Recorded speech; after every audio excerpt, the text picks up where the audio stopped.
30 seats and the distance. Если говорить о гражданских самолетах, то, например, самолет на 30 пассажиров, или самолет на длительные перелеты, или региональные перелеты, или международные авиаперелеты.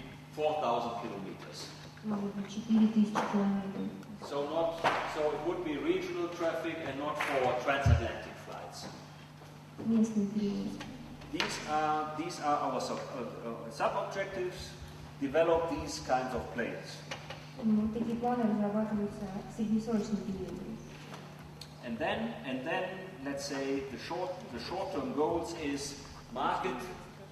Задача краткосрочного периода – это рынок сбыта, Market share, рыночная доля.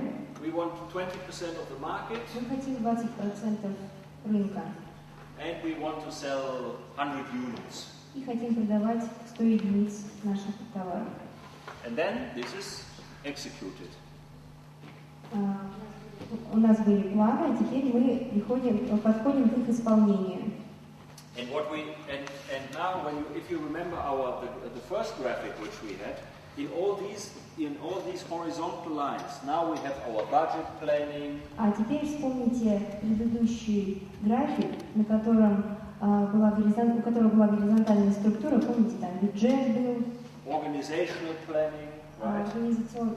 Организационное планирование.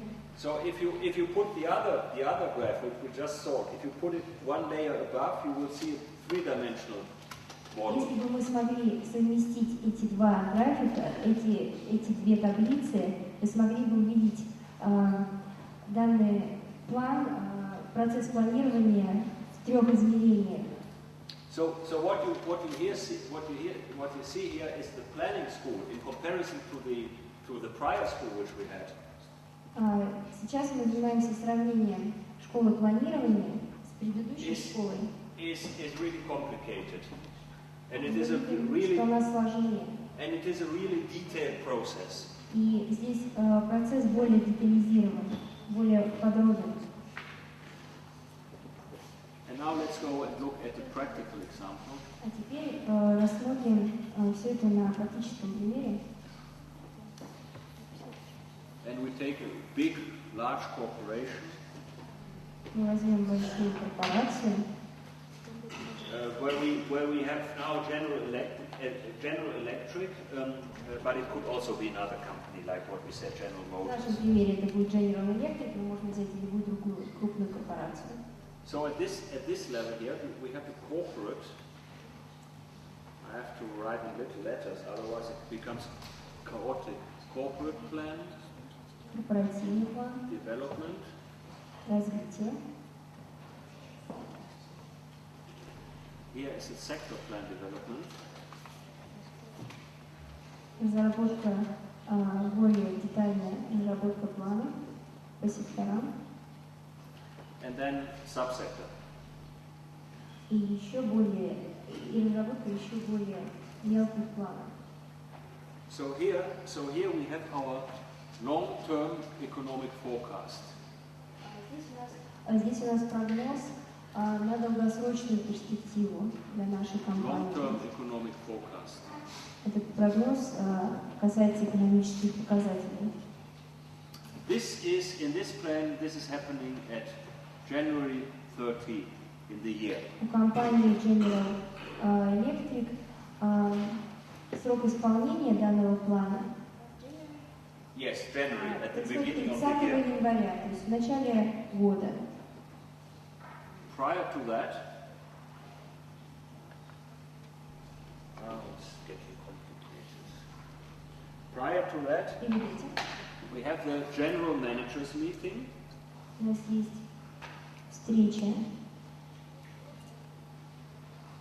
высшего менеджмента, which is happening on January the 5th, right after New происходит 5 Year. января, сразу после Нового года. That is when they start working, right? Когда они начинают работать, они встречаются и обсуждают.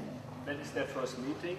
Based on that, analysts will look at the general economy and they will see После этой встречи экономисты посмотрят на обстановку.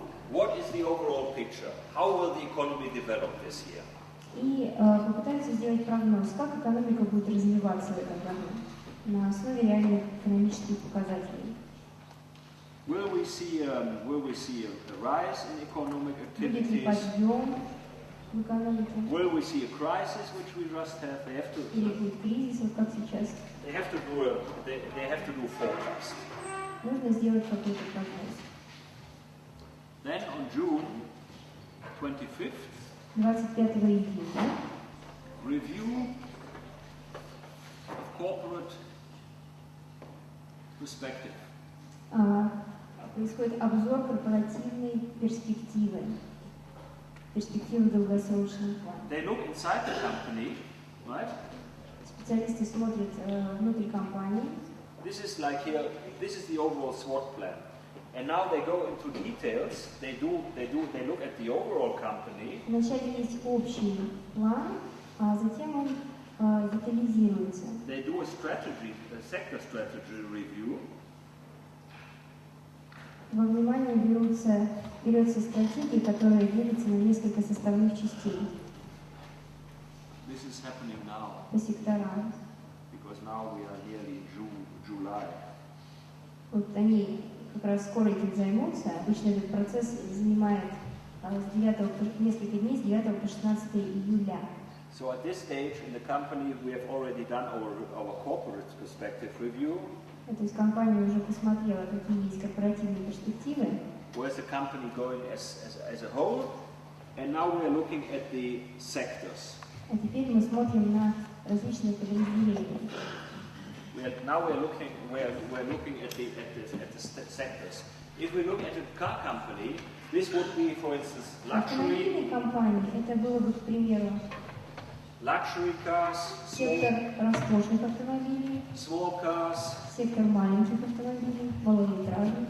What are our competitors doing in terms who are competing with hybrid cars? Как дела наших конкурентов, которые занялись производством гибридных машин?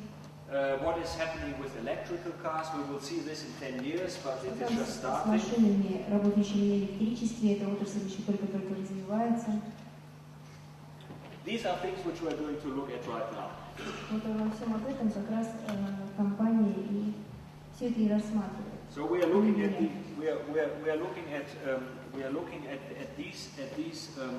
these factors which affect the immediate environment of the company. Как раз все эти факторы окружающей среды компании. And then we go into holidays. Потом есть перерыв. Not a long time. See, they have 1 week of holidays in America. Всего одна неделя в Америке. Because on the 1st of August отдых. They have a new meeting. Сразу после этого у них новая встреча. And then they agree on short term. 1 августа они встречаются, чтобы обсудить краткосрочные цели и задачи. What they want to sell what they want to at the level of luxury cars, what they want to Что они будут продавать на уровне роскошных автомобилей. What they want to do with small cars? Do they want to develop this area? Что они будут делать с отраслью маленьких автомобилей? Будут ли они развивать эту отрасль? Или уйдут из нее? They will probably discuss, as they are American producers, they will probably discuss that they have a strong competition from Korea.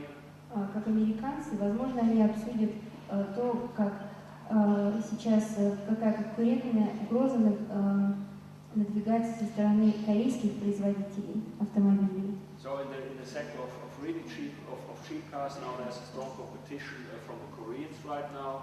But there's also Корейцы производят сейчас дешевые автомобили, и это серьезная угроза для американских производителей автомобилей. But they can already see that the Chinese are coming strongly. They have about 100 different car brands in China, which are not so well known here. И еще одна угроза со стороны Китая. Сейчас на данный момент там около 100 моделей, 100 брендов, пока они неизвестны во всем мире, но угроза есть. But eventually they will start exporting and then become our competitors. И в конце концов Китай придет к тому, чтобы экспортировать свою продукцию И тогда они станут из потенциальных конкурентов превратятся в наших настоящих конкурентов. Right? So this is more the sector strategy review, because that is more a strategic threat. It's not a short-term threat, but... Последний пример – это скорее не краткосрочные цели, а относится к предыдущему квадранту, к обзору секторных стратегий. Yes, and so but on the other hand, General Motors was already cooperating with Korean producers. Но с другой стороны, компания General Motors уже взаимодействовала, объединила свои усилия с корейскими производителями. So they already have a low-cost production basis. И у них уже они уже использовали снижение издержек при производстве своей продукции, что характерно для корейских производителей. And now they are at the higher level. That is, they're also talking integration plan. План интеграции. Right. Here they are looking at resources which are available. Какие есть ресурсы, доступные для нас? They're discussing that in October 24 октября. 24th. Обсуждается этот вопрос. Sector budgets. Бюджеты, распределенные по подразделениям. In November. Этот вопрос обсуждается в ноябре. And the corporate budget. И, наконец, корпоративный бюджет. In December. Обсуждается в декабре. So now now the different departments say what they need, right? Различные подразделения говорят о своих потребностях. Now the process is going from the top to the bottom. Теперь у нас есть противоположное направление, снизу вверх. They're going to talk about what they need. Подразделения говорят, нам нужно то-то и то-то. And at the level of the corporate budget, it becomes added up. И на уровне корпоративного бюджета подводятся итоги. Based on this information, на основе всей этой полученной информации we do our draft corporate plan. Мы делаем эскиз нашего корпоративного плана. And we design our budgets. И разрабатываем бюджет. And these finance the corporate plan, which is then финансирование корпоративного плана. Which is then presented to the CIOs. Вот этот вот конечный разработанный план представляется директору компании, президенту. And they approve. И они утверждают его. Approval is then, let's say, I don't know, let me see, it's getting really complicated now, but at the end of the year, let's say 15th of December. Как правило, процесс утверждения окончательного плана приходится на конец года, допустим, 15 декабря. Right. So this is a very complicated problem. And you know what the Japanese do on December 16th? А вы знаете, что делают японцы 16 декабря, на следующий день после утверждения плана? Then they announce the models they are going to bring on the market. 16 декабря они заявляют, какие они будут производить модели на рынке в этом году. Because they know that they have finalized their planning process on the 15th now. Они видят весь план, который был разработан американцами. In the next year, it will take them another year. It will take them another year to react to that. И у них займет целый год отреагировать на этот план. And so they know that, and then they come with their product on December 16th. И поэтому 16 декабря они представляют свои проекты. Yes, and this you already see the disadvantage of this model. Вы видите, вот это уже недостаток данной проблемы, данной модели, которую мы сейчас рассматриваем. It is a very structured model, but on the other hand, она очень структурирована, но с другой стороны, you eliminate all risks. Вы избегаете всех рисков, operational risks, which come from the inside, которые могут возникнуть изнутри компании. Вы их избегаете, когда у вас четко структурированная модель. But this model basically works best when you have very stable circumstances. Но, как видите, такая модель лучше работает в стабильной внешней среде. And stable markets where you can already foresee what the competitors are doing. Когда вы всегда можете предугадать, предусмотреть, чем вам ответят конкуренты. So in the 1950s or 1960s, before strong international competition was occurring in the American market for automobiles, до того, как на американском рынке автомобилестроения разразилась серьезная сильная конкуренция, this model worked quite well. Эта модель работала превосходно. And so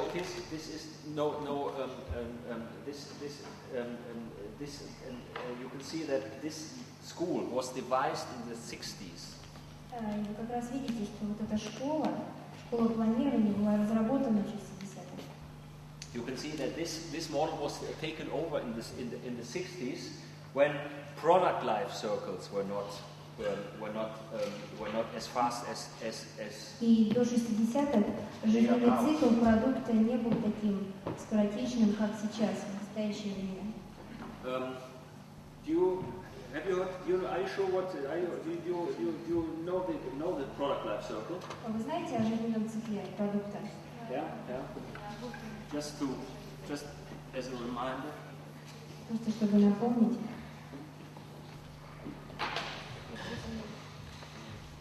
It is a kind of. Это кривая.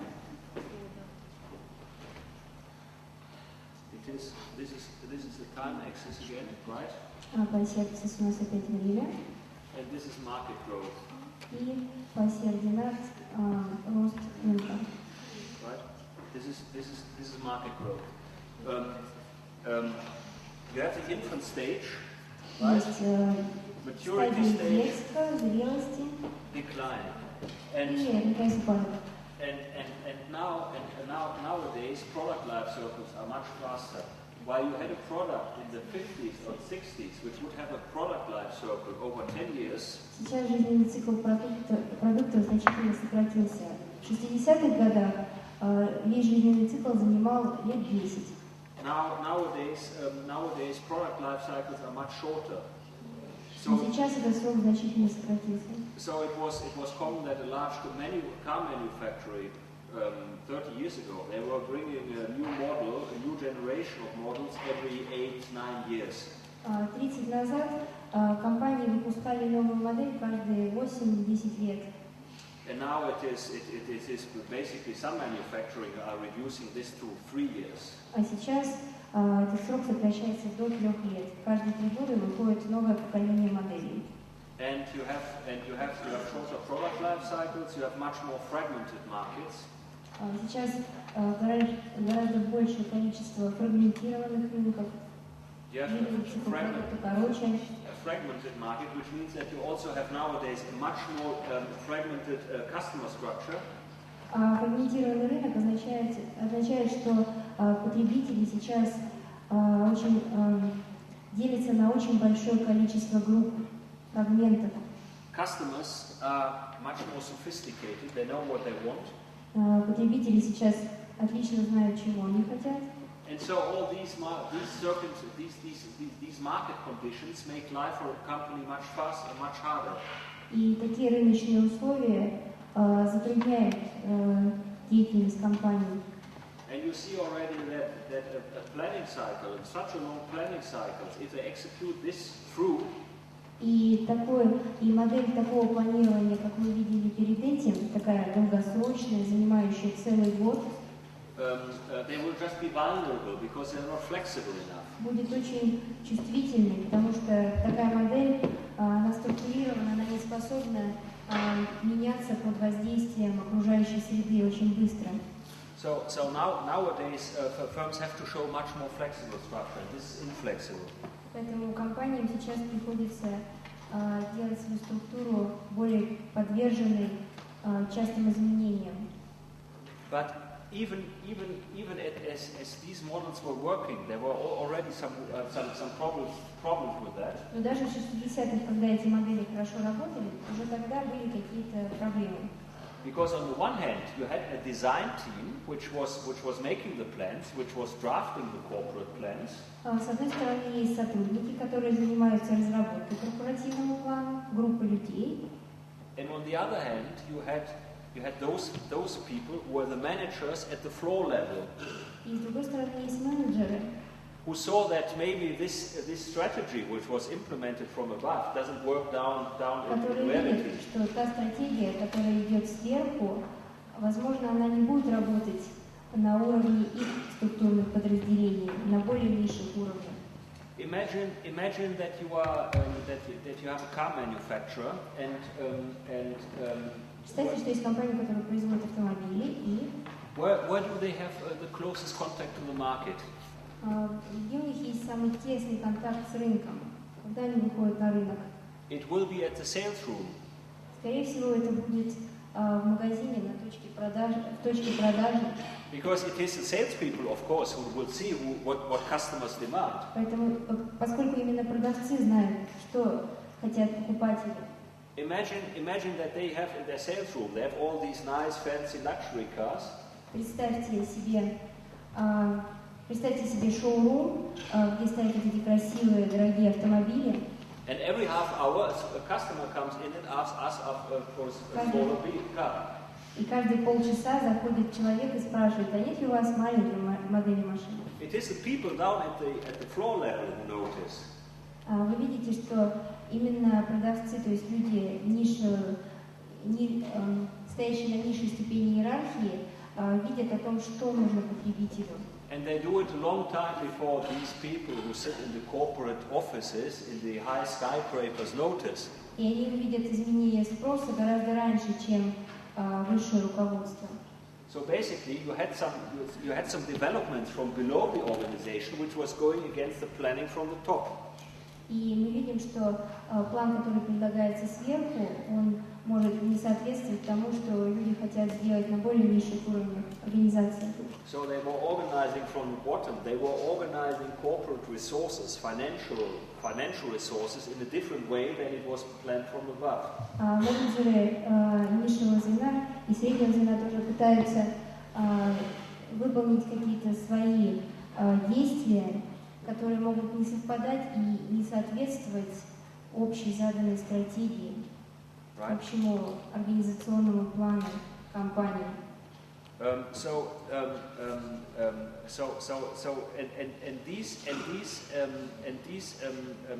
problems which I just named result into these criticisms. This is why из-за таких моментов, которые я сейчас обозначил, данная модель была подвержена достаточно серьезной критике. Why these criticisms then were forwarded to the planning school, so to say. И вот эта критика была потом направлена в школу планирования. So it was the staff took over the process. The central lost control. The top management, the planners, they lost control because control was taken from below. Потеряли контроль над ситуацией, потому что они видели, что люди на низших уровнях пытаются делать что-то свое. And then of course the planners, the analysts at the corporate headquarters. И те, кто занимается разработкой процесса, they were just looking at the functioning of the organization, but they were not enough result-oriented. Они смотрели на то, как лучше составить этот план, но они не обращали внимания на то, как он будет работать. Они не были сориентированы на результат этого плана. So that what they were basically looking at were mergers, acquisitions. То есть они принимали решения о слияниях, поглощениях, divestitures, диверсификации, продажах. And there weren't enough strategic choices because the strategic choice was already made within the planning process. Ну и не было и вариантов, альтернатив для стратегии. Все уже было заранее написано в плане. When you remember that we had this graph at this stage where we were still planning, doing the SWOT analysis, this was Когда мы делали SWOT-анализ, when primary data were collected. Помните, был такой момент, когда собиралась первоначальная информация. But of course, if you collect data, this basically means you collect statistics. Но если вы собираете информацию, как правило, это означает, что вы собираете статистические данные. And when you collect data, you make a choice. И в процессе сбора информации вы делаете выбор. These data are important, these data are less important. Какая-то информация мне важна, какая-то нет. And all this process depended on which data have been collected here at the И beginning. весь процесс зависит от самого первого этапа, от того, какую информацию вы соберете. And so this is what is called lack of strategic choices, because Вот это вот и есть недостаточность стратегических альтернатив. Because the strategic choices were basically made already by the collection of the data. Потому что вы уже ограничили себя определенными стратегическими альтернативами в процессе сбора информации. Action was just taken on the base of these data. И действие уже началось. Yes, and of course this produces more strategic choices because И в принципе стратегического выбора уже нет. Все заранее предопределено при сборе информации. If you believe in this model, then it is the only way to execute through, right? Если вы верите в эту модель, в эту теорию, то это единственный путь ее реализовать. Yes, please. Мне кажется, что результат SWOT-анализа, он достаточно субъективен, зависит от того, кто его выполняет. И, собственно, сейчас опять же говорили о том, что мы определяем, какая информация нам важна, а какая информация нам не нужна. И это тоже достаточно субъективно, потому что очень легко не обратить на что-то внимание.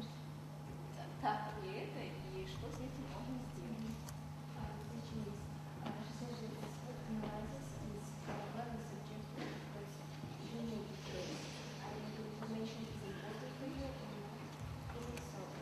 Exactly.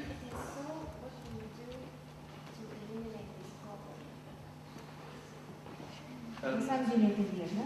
It is right. You see an opportunity, and Вы you видите какую-то возможность, see a threat. и вы видите угрозу. The opportunity, in reality, may be much smaller than you see it. На самом деле вы можете преувеличить возможность. В реальности она кажется не такой глобальной. And the threat may be much larger. А угроза, наоборот, напротив, может оказаться серьезнее, чем вы подумали изначально. And maybe your strengths are not as good as strong as you see them. И, возможно, вы приукрасили свои сильные стороны, на самом деле они такие сильные. But this comes to the problem of bounded rationality. Но это проблема ограниченной рациональности, которую мы рассматривали вчера. Because we have a limited capacity of our brains are limited. Наш мозг не способен воспринимать всю информацию. We cannot take in all information which is available. Нельзя принимать всю имеющуюся в наличии информацию. Мы вынуждены ее отсеивать и фильтровать. And process them. Imagine a game of chess. Представьте шахматы. A game of chess has so many. When you start at zero, beginning the В начале play, игры вы смотрите на доску. there are, I don't know, many millions of possible combinations. Миллионы комбинаций, возможных комбинаций ходов. But our brain cannot overview them all. Мы не можем их все. Наш мозг не может увидеть конкретно все варианты. Мы просто знаем, что их много. In the realm of a chess game, a computer can. А вот компьютер может. So that nowadays a computer can always be the human in chess. Сейчас компьютер всегда может обыграть человека в шахматы. Because a computer will just calculate through all possibilities and then choose the best one. Потому что он просчитает все возможные варианты и выберет наилучший. A computer can do this, but the human brain can't. Но человеческий мозг, к сожалению, не способен на это. That is why a computer always wins over human brain. The human brain is bounded in rationality. We cannot calculate these. Мы не можем все просчитать.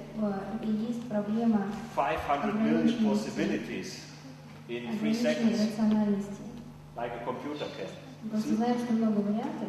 Yes. Компьютер нас всегда Yes, see the problem? Yes? Okay? Yeah. Any other more questions related to that? Yeah? Еще другой вопрос на эту тему. Okay, so basically we are trying to implement a very rational process which is difficult Мы пытаемся применить очень сложный рациональный процесс to realize in the real world, which is moving very fast в реальном мире, который быстро меняется и не является стабильным. and also very chaotic. So people just make and even famous like well-known people who are very respected at that time, they make Даже errors. известные люди способны допускать ошибки. И мы видим сейчас на слайде примеры таких ошибок.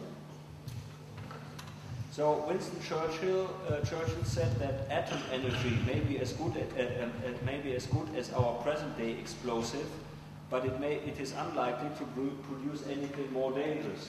Мы сейчас видим на слайде так называемые примеры прогнозов пальцем в небо. То есть, вот, например, Уинстон Черчилль в 1939 году сказал, что атомная энергия ничуть не уступает современным взрывчатым веществам, но ее использование совершенно безопасно. Видите, насколько он заблуждался. And only 6 years later, which is a relatively short 6 time, лет спустя его прогноз не оправдался. the first atom bomb fell, and it proved to be really Первая dangerous. атомная бомба, которая разрушила все это предсказание его. Again, the president of IBM, who should know, Еще один пример. Президент IBM said that the world market will not be able to absorb more than 5 computers. сказал, я считаю, что мировой рынок тесен даже для 5 компьютеров. And I guess that now we only in this room we have far more than 5 computers. У нас только в одной этой аудитории больше, чем 5 компьютеров. Right?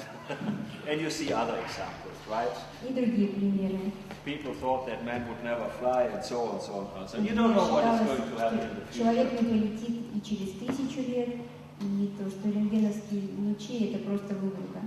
And this model assumes that you can foresee the future. That is a very basic problem. Здесь идет проблема предсказания будущего. So if you collect hard data in a very rational and objective way, Если вы собираете информацию рационально this и объективно, you're already taking a decision on which data you are taking, and this is limited in scope. You're not collecting in all data. You're вы always можете making a собрать choice. всю информацию, вы будете ограничены масштабом, вы производите выбор. Then it is ordered in a way which cannot be used. At И least вначале often. информация находится в неудобном для использования виде, она вся перевешена, не структурирована, не организована. Then it takes a long time to process these data. И требуется очень много времени, чтобы получить и упорядочить эту информацию. Collect them, analyze them, Собрать ее, проанализировать. communicate the results. Определить результаты. By that time, the world has already changed a lot. И к тому моменту, как мы это сделаем, мир уже изменится немного. And of course, there's also errors in collecting data. И, конечно, существуют ошибки при сборе информации. So there may be simple statistical error. Статистическая ошибка, например. So basically, this planning school was going under in the 80s when the economic environment started to become much more unstable. До 80-х годов, до того момента, когда экономика стала подвержена очень сильным изменениям, эта школа была эффективной.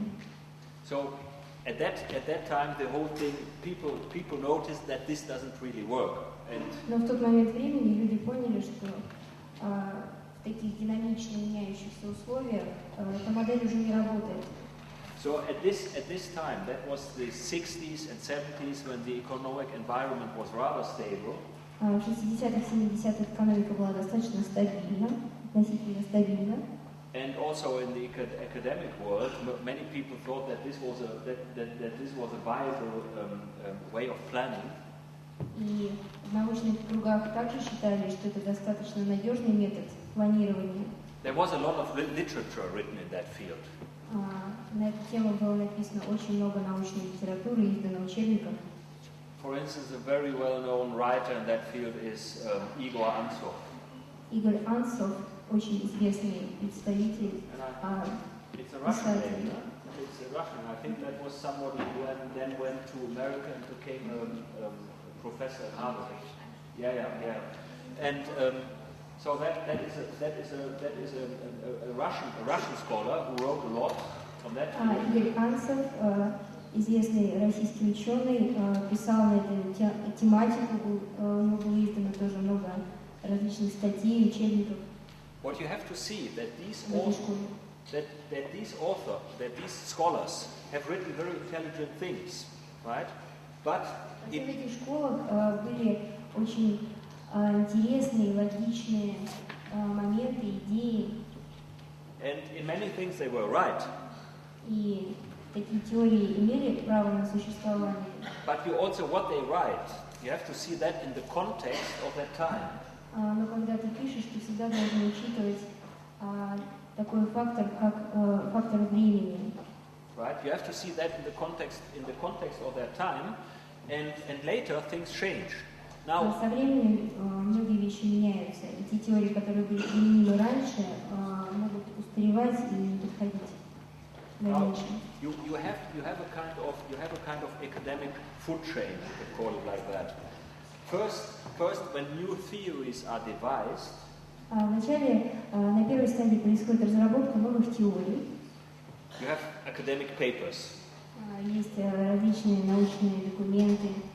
You have academic papers, things which научные издания, газеты, журналы. Yes. Научная тематика. In academic journals, right? This is when a discussion is taking place. В такие моменты происходит ожесточенная дискуссия. And knowledge is not right established because there are different fields who are like discussing. Нет еще структурированного знания, потому что идет процесс дискуссии. Встречаются разные теории, идет процесс обсуждения. Different opinions, right? Различные точки зрения, различные взгляды, научные взгляды.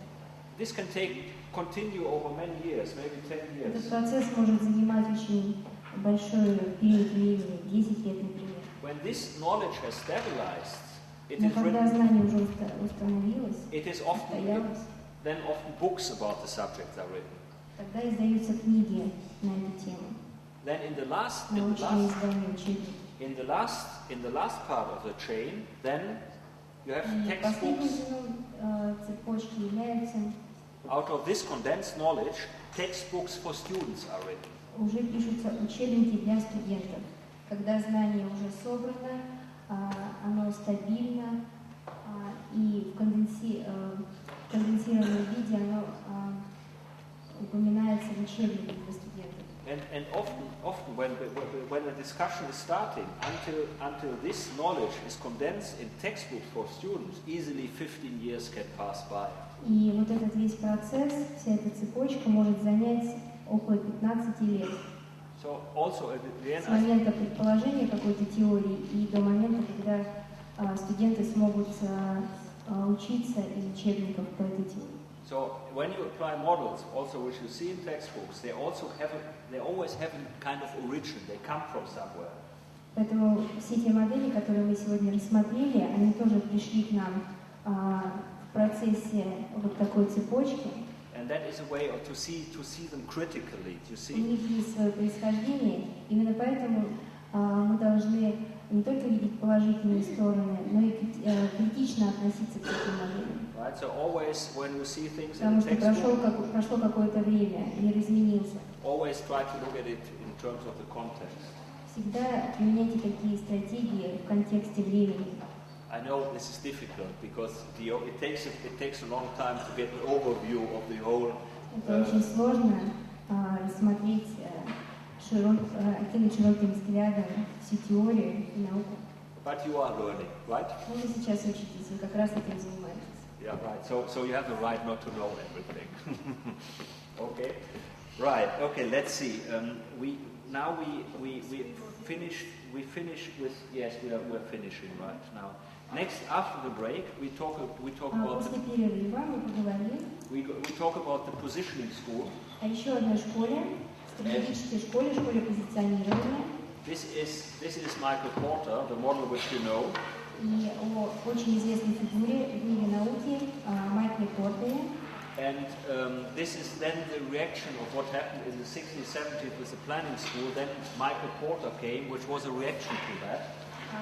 В ответ на процессы, происходящие в мировой экономике в 60-х годах, появилась школа позиционирования, пришел Майкл Портер со своими идеями, теориями. So we are not going explicitly now look very deeply at 4 forces, 5 forces, but because you know that already, but we look at the context. Конкурентных сил Портера, и сейчас мы взглянем на них с другой стороны, в контексте, в более широком понимании. Okay, then we will briefly look at the concept of market orientation, and then, as I said, at the end we are going to blue ocean strategy. И не забывайте, что в конце нас ждет стратегия голубого океана. Okay, so have a nice break.